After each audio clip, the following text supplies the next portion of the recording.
Hello students, आज का हमारा टॉपिक है क्लासिफिकेशन ऑफ प्रोटीन। प्रोटीन का वर्गीकरण। प्रोटीन को उनकी स्ट्रक्चर के बेस पर 3 कैटेगरी में डिवाइड किया गया है: simple protein, conjugated proteins and derived protein.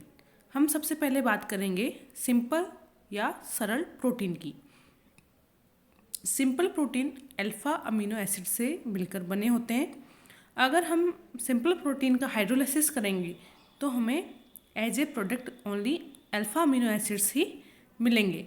इनमें से कुछ में कार्बोहाइड्रेट और फॉस्फेट रेडिकल भी प्रेजेंट हो सकते हैं और इनको फिर से इनकी प्रॉपर्टीज और सॉल्युबिलिटी के बेसिस पर अगेन क्लासीफाई किया गया है, जिसमें सबसे फर्स्ट है फाइब्रस प्रोटीन, उसके बाद है ग्लोबुलर प्रोटीन, देन है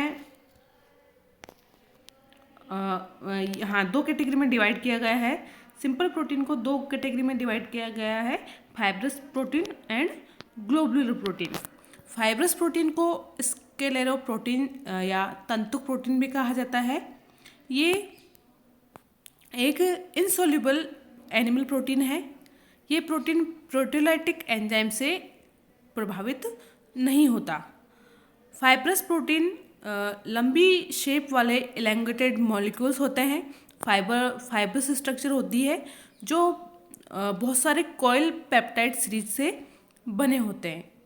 इस ग्रुप में रेशम, ऊन, स्किन, हेयर, नेल्स, पशुओं के खुर और कनेक्टिव टिश्यू या बोन्स में के प्रोटीन्स में इसको इंक्लूड किया गया है और फिर से इसको क्लासिफाई किया गया है कोलेजन्स, क्रेटिन्स, मायोसिन और ओसिन्स में। तो कोलेजन जो प्रोटीन है ये कनेक्टिव टिश्यू में पाए जाने वाले मेन प्रोटीन है, जिनका ओरिजिन मेसेंकाइम से होता है। ये वाटर में इंसोल्यूबल होते हैं और प्रोटीयोलाइटिक एंजाइम से ये भी अप्रभावित रहते हैं, क्योंकि ये फाइब्रस प्रोटीन का ही टाइप है। वाटर या डाइल्यूट एसिड या बेस के साथ उबालते हैं इनको तो ये आसानी से पच सकने वाले सॉल्यूबल जिलेटियस में चेंज हो जाते हैं। इनके साथ पेप्सिन या ट्रिप्सिन भी क्रिया करते हैं। सेकंड है केराटिन। हमारे बालों में, ऊन में, खुर और नाखून आदि में जो प्रोटीन पाया जाता है वो कहलाता है केराटिन और इनका जो ओरिजिन हुआ है केराटिन का वो होता है एक्टोडर्म के द्वारा। नेक्स्ट प्रोटीन है मायोसिन, जो कि हम सब जानते हैं ये मसल्स में पाया जाने वाला फाइब्रस प्रोटीन है। नेक्स्ट है ओसिन, जो कि हमारी बोन्स में और टीथ के एनिमल में पाया जाता है। ठीक है। नेक्स्ट है ग्लोबुलर प्रोटीन।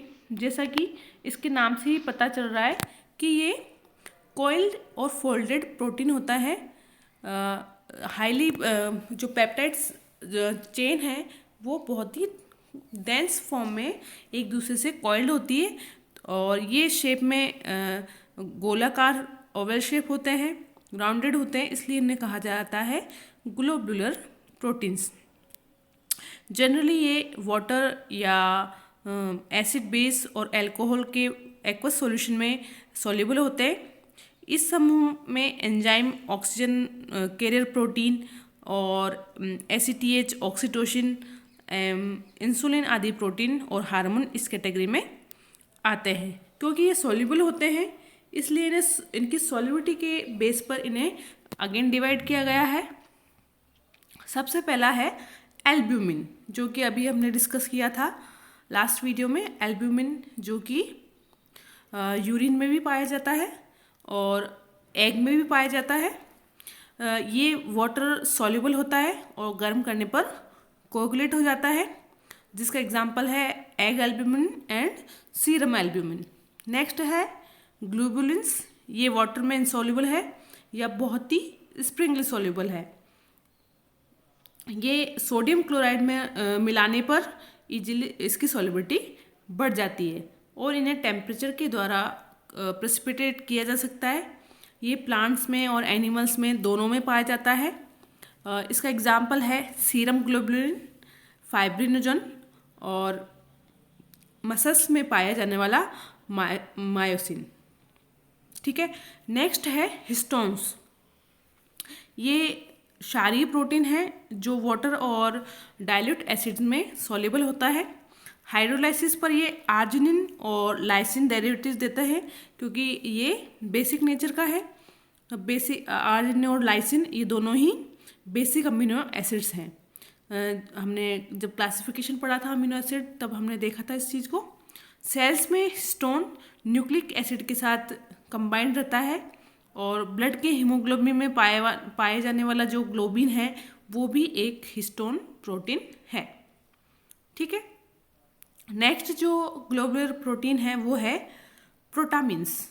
ये कंपैरेटिवली लो मोलिकुलर वेट वाले बेसिक प्रोटीन्स हैं। ये न्यूक्लिक एसिड के साथ जुड़े रहते हैं, और वाटर और डाइल्यूट अमोनिया और डाइल्यूट बेस में ये सॉल्युबल होते हैं, और गर्म करने पर इनका कोएगुलेशन नहीं होता। इनका अल्कोहल के द्वारा प्रेसिपिटेशन किया जा सकता है। इनमें सल्फर नहीं होती, लेकिन आर्जिनिन की काफ़ी उच्च मात्रा के कारण नाइट्रोजन का परसेंटेज हाई रहता है। और प्रोटामिन्स का एग्जाम्पल है सैलमिन, क्लूपिन, स्टूरियोन एंड आदि। नेक्स्ट है ग्लूटेनिन। ये डिस्टिल वाटर और अल्कोहल में इंसॉल्युबल है, लेकिन डाइल्यूट एसिडिक और बेसिक मीडियम में सॉल्युबल है। और ग्लूटेनिन का हीट से कोगुलेशन हो जाता है। इसी कारण गेहूं में मिलने वाला इसकी जो एग्जाम्पल है वो है गेहूं में पाए जाने वाला ग्लूटेनिन, और चावल में जो आर्जिनिन प्रोटीन है वो इसके एग्जाम्पल्स हैं। नेक्स्ट है प्रोलेमिन्स। ये एब्सोल्यूट अल्कोहल और जल में इंसॉल्युबल है, लेकिन 70 से 80% जब अल्कोहल होता है तो ये उसमें सॉल्युबल हो जाते हैं, और गर्म करने पर इनका भी कोएगुलेशन नहीं होता। इनमें प्रोलीन की अधिक मात्रा पाई जाती है। इन्हें बहुत सारे प्लांट सीड्स में से सेपरेट किया जा सकता है। मक्का से जो मेज़ है उससे प्राप्त होने वाला जीन, और गेहूं से प्राप्त होने वाला ग्लाइडिन प्रोटीन इसका एग्जाम्पल है। नेक्स्ट है कंजुगेटेड प्रोटीन्स। ये भी कॉम्प्लेक्स प्रोटीन है। इनमें प्रोटीन के साथ कुछ नॉन प्रोटीन पार्ट भी इनके साथ जुड़ा होता है, और उस नॉन प्रोटीन पार्ट को कहा जाता है प्रोस्थेटिक ग्रुप। प्रोटीन के हाइड्रोलाइसिस से प्रोस्थेटिक ग्रुप को सेपरेट किया जा सकता है। अब प्रोस्थेटिक ग्रुप जो जुड़ा हुआ है प्रोटीन के साथ, वो किस नेचर का है, इस बेसिस पे कंजुगेटेड प्रोटीन को अगेन 8 कैटेगरीज में डिवाइड किया गया है। सबसे फर्स्ट है न्यूक्लियो प्रोटीन। तो जैसा कि इसमें नाम से पता चल रहा है, प्रोटीन के साथ न्यूक्लियो जुड़ा हुआ है, और न्यूक्लियो यहाँ पर इंडिकेट करता है न्यूक्लिक एसिड को। तो यहाँ पर प्रोटीन के साथ न्यूक्लिक एसिड कंबाइंड होता है, या हम कह सकते हैं कि न्यूक्लियो प्रोटीन का जो प्रोस्थेटिक भाग है, पार्ट है, वो है न्यूक्लिक एसिड। ये प्लांट्स में और एनिमल सेल्स दोनों में पाया जाता है। ग्लैंड टिश्यूज के न्यूक्लिन, न्यूक्लियोहिस्टोन और क्रोमोसोम आदि में ये न्यूक्लियो प्रोटीन पाया जाता है। नेक्स्ट है म्यूकोप्रोटीन। इस प्रोटीन में कार्बोहाइड्रेट की काफ़ी अधिक मात्रा पाई जाती है, जिसे हेक्सोसेमिन कहा जाता है। इसका एग्जाम्पल है अंडे की सफ़ेदी में मिलने वाला ओवोम्यूकोइड अल्फा, ब्लड सीरम में पाया जाने वाला ओरेसोम्यूकोइड और हेप्टोग्लोबिन। सॉल्युबल म्यूकोप्रोटीन टेम्परेचर द्वारा आसानी से डीनेचर नहीं होते, और ना ही वे ट्राइक्लोरो एसिटिक एसिड या पिक्रिक एसिड जैसे प्रोटीन अवक्षेपों प्रेसिपिटेट द्वारा इजीली प्रेसिपिटेट होते हैं। नेक्स्ट एग्जाम्पल है कंजुगेटेड प्रोटीन्स का ग्लाइकोप्रोटीन। इनमें जो प्रोस्थेटिक पार्ट है वो कार्बोहाइड्रेट के बहुत ही स्मॉल मात्रा में पाए जाने वाला होता है, 4% हेक्सोसेमाइन से भी कम। इसका एग्जाम्पल है एल्बुमिन, ग्लोबुलिन आदि। ग्लाइकोप्रोटीन को उनमें पाए जाने वाले कार्बोहाइड्रेट की संख्या प्रोटीन के साथ लिंकेज के आधार पर प्लाज्मा ग्लाइकोप्रोटीन, म्यूसिन ग्लाइकोप्रोटीन और म्यूकोपॉलीसैकेराइड में डिवाइड किया जाता है। नेक्स्ट जो प्रोटीन है वो है क्रोमोप्रोटीन। क्रोमोप्रोटीन इनमें जो प्रोटीन के साथ प्रोस्थेटिक ग्रुप जुड़ा होता है वो एक कलर्ड कंपाउंड होता है। तो कलर्ड जो भी वर्ड आ जाता है तो वो क्रोमो मीन्स होता है कलर। तो इसके एग्जांपल है हीमोग्लोबिन जो कि एक रेड पिगमेंट है, क्लोरोफिल ग्रीन, हीमोसाइनिन, हीमोएरिथ्रिन। तो ये सब किसके एग्जांपल है? क्रोमोप्रोटीन्स के। नेक्स्ट है लिपोप्रोटीन। इनका प्रोस्थेटिक पार्ट होता है प्रोटीन के साथ जुड़ा हुआ, वो होता है फॉस्फोलिपिड और लेसिथिन आदि। ये वाटर सॉल्युबल कंजुगेटेड प्रोटीन्स होते हैं। और इन लाइपोप्रोटीन के एग्जांपल्स हैं कोलेस्ट्रॉल, लाइपोवाइटलाइन आदि। नेक्स्ट है मेटलोप्रोटीन। जैसे कि नाम से ही जुड़ा हुआ है, प्रोटीन के साथ क्या जुड़ी होती है? मेटल्स। यहाँ पर प्रोस्थेटिक पार्ट क्या होता है? मेटल। बीटा 1 ग्लोबुलिन जिसे ट्रांसफेरिन भी कहा जाता है, इनमें आयरन, कॉपर और जिंक के साथ कॉम्बिनेशन की कैपेसिटी होती है। ये प्रोटीन मेनली आयरन ट्रांसपोर्ट का कार्य करते हैं।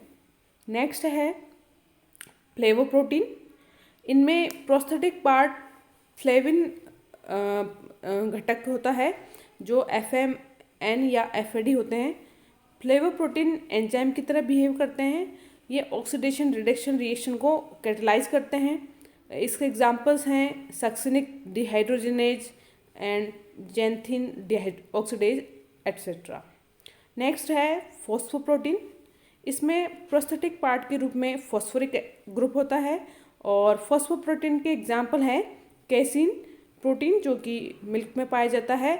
नेक्स्ट है वाइटलाइन प्रोटीन। अब नेक्स्ट जो टाइप है प्रोटीन्स को सिंपल कंजुगेटेड, एंड थर्ड है डेराइव्ड प्रोटीन्स या व्युत्पन्न प्रोटीन्स। डेराइव्ड प्रोटीन प्रकृति में फ्री फॉर्म में नहीं पाए जाते। ये प्राकृतिक प्रोटीन के पार्शियल हाइड्रोलाइसिस से प्राप्त होते हैं। इस क्रिया में ये किस प्रकार से होता है? प्रोटीन को जब हाइड्रोलाइसिस किया जाता है तो ये प्रोटीन में, देन मेटाप्रोटीन में, फिर प्रोटियोज में, देन पेप्टोन में, देन पॉलीपेप्टाइड में, देन लोअर पेप्टाइड में, एंड फाइनली ये अमीनो एसिड में कन्वर्ट हो जाते हैं। तो प्रोटीन को डिफरेंट स्टेप से फाइनली अमीनो एसिड में कन्वर्ट किया जाता है। अब हम जो नेक्स्ट हमारा है स्ट्रक्चर ऑफ प्रोटीन। प्रोटीन की संरचना को हम नेक्स्ट वीडियो में कवर करेंगे। प्रोटीन पॉलीपेप्टाइड की बहुत सारी चेन्स के आपस में कॉम्बिनेशन से या एग्रीगेशन से बनता है। प्रोटीन को बेसिकली 4 कन्फर्मेशन में डिवाइड किया गया है: primary structure, secondary structure and tertiary structure. फिर उसके बाद हम टर्शियरी के बाद है क्वाटरनरी स्ट्रक्चर। इस प्रकार से 4 स्ट्रक्चर में डिवाइड किया गया है प्रोटीन की स्ट्रक्चर को। उसके बाद हम प्रोटीन का कलर टेस्ट देखेंगे। कलर टेस्ट में biuret test, ninhydrin test, Heller's ring test, xanthoproteic test, Millon's test, Hopkin Cole test, iodine test, इन सब को डिस्कस करेंगे। तो जो प्रोटीन के टेस्ट हैं वो भी आपका एक इम्पोर्टेंट टॉपिक है। तो इस प्रकार से हमारा जो ये यूनिट है उसका first part amino acid, peptide और प्रोटीन्स कंप्लीट हो जाएगा। उसके बाद हम नेक्स्ट हमारा है डीएनए में न्यूक्लिक एसिड और उसके डेरिवेटिव्स, जो कि हम नेक्स्ट क्लास में देखेंगे। तो आपकी प्रोटीन से रिलेटेड कोई भी क्वेरी हो तो वो आप डिस्कस कर सकते हो, ठीक है। और इसके क्वेश्चन आप सॉल्व कर लीजिएगा प्रोटीन के। और प्रोटीन कितने टाइप के होते हैं उसमें जो सिंपल सबसे पहले हमने अमीनो एसिड्स पढ़े थे, तो अमीनो एसिड्स के सारे नाम और कौन कौन से इसेंशियल अमीनो एसिड्स हैं वो आपको याद करने हैं, और उनकी स्ट्रक्चर क्या होती है वो भी आपको एक बार आपके दिमाग में रखनी है। तो अमीनो एसिड्स आपको अच्छे से लर्न करने हैं, और हम अब नेक्स्ट क्लास में पढ़ेंगे न्यूक्लिक एसिड।